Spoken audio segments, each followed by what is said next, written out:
हर हर महादेव। श्री शिवाय नमस्तुभ्यम। भूत भविष्य और वर्तमान के कारक महादेव को जिसने रिझा लिया, जीवन में सब कुछ प्राप्त कर लिया है। ऐसे में सोमवार का दिन भगवान शिव को समर्पित है। उस दिन 5 सोमवार जो व्रत किए जाते हैं, जिन्हें पशुपतिनाथ व्रत के नाम से जाना जाता है, शिव पुराण और स्कंद पुराण में इसका वर्णन मिलता है। जिसने सच्चे भाव और सच्चे मन से पशुपति व्रत नियम के साथ कर लिए, जीवन में उसने सब कुछ प्राप्त कर लिया। ऐसे में सबसे पहले जान लीजिए यह 6 दीपक किसके नाम के लगाए जाते हैं। 5 इन व्रतों को किया जाता है और 6 दीपक लगाए जाते हैं।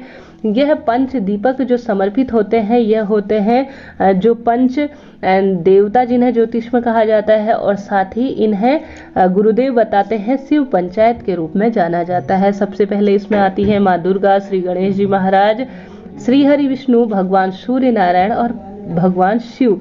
यह पंच देवी देवता ही मिलकर हमारे जीवन में सुख समृद्धि से भर लेते हैं। ऐसे में कई आप सभी को मैंने पशुपतिनाथ व्रत करने की विधि बताई है। सवाल आते हैं कि दीपक कैसे प्रज्वलित किया जाए। आज इसी पर प्रकाश डालेंगे इस वीडियो में। सबसे पहले जान लीजिए कितने दीपक जलाने होंगे। सबसे पहले आप भगवान शिव का जब मंदिर में शुरू दिन आप प्रण लेंगे व्रत का, अर्थात जब थोड़ा सा चावल रखकर आप हाथ में कहेंगे कि हे प्रभु, मैं आपका यह व्रत करने जा रही हूँ, इस कामना से मेरी मनोकामना आप 5 व्रत करते करते पूर्ण करेंगे।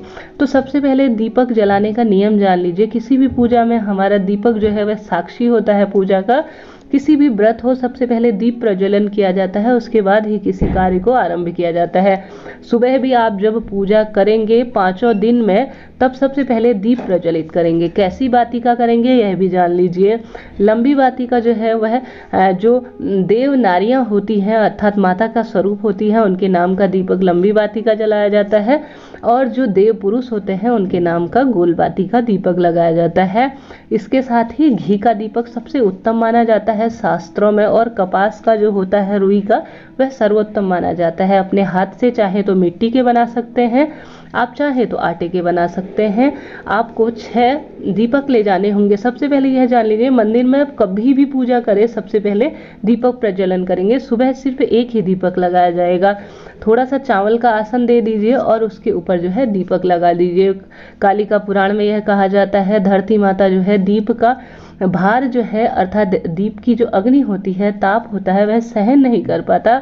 हालांकि आप चाहें तो गुरुजी ने तो इस बारे में नहीं बताया है, परंतु आप चाहें अपनी विधि को और उत्तम करना चाहें तो थोड़ा सा दीपक के नीचे चावल या गेहूं या फूल का ही सही आसन देकर दीपक प्रज्वलित करें। उसके बाद शाम के समय जान लीजिए, यह दीपक का सबसे मुख्य नियम है। आप सभी को 5 दीपक मंदिर में प्रज्वलित करने होंगे। आप चाहे, मैंने जैसे बताया, आटे का या मिट्टी का कैसे भी ले सकते हैं, या मंदिर में ही दीपक रखे होते हैं उन पर भी घर से बत्ती ले जाकर जला सकते हैं।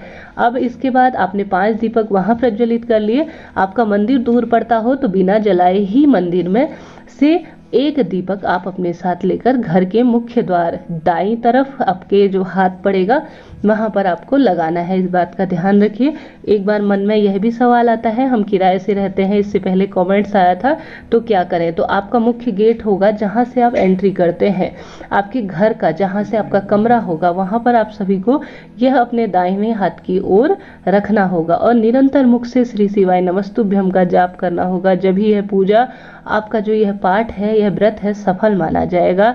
इस तरह से छोटे छोटे से नियम बहुत कारगर होते हैं। यह ध्यान रखिए, आपके पास माचिस की कमी रह गई हो या कोई चीज भी कमी रह गई हो तो दीपक लगाने के नियम में होता है, दीपक से दीपक प्रज्वलित नहीं किया जाता। छोटी छोटी चीजें जो है बहुत मायने रखती हैं। थोड़ा सा दीपक लगाने के बाद जो जिससे आप आरती करेंगे उसके ऊपर से थोड़ा सा जल के छींटे, आपने बड़े बड़े मंदिरों में देखा होगा, जल घुमाकर उसे धरती पर डाल दिया जाता है, अर्थात आचमन सा कर दिया जाता है। इससे जो है अग्नि शांत मानी जाती है। छोटे छोटे से नियम बहुत कारगर होते हैं। दीपक से दीपक न जलाएं और सीधे धरती पर रखते हैं तो थोड़ा किसी चीज का आसन देने के बाद दीपक प्रज्वलित करें। इस तरह से यह पशुपति व्रत नाथ में जो व्रत दीपक जलाने के नियम होते हैं वह है। आपके मन में कोई सवाल हो तो बेझिझक पूछे, मैं जवाब देने का जरूर कोशिश करूंगी। हर हर महादेव। भोलेनाथ आपकी मनोकामना पूर्ण करे। जय माता दी। राधे राधे।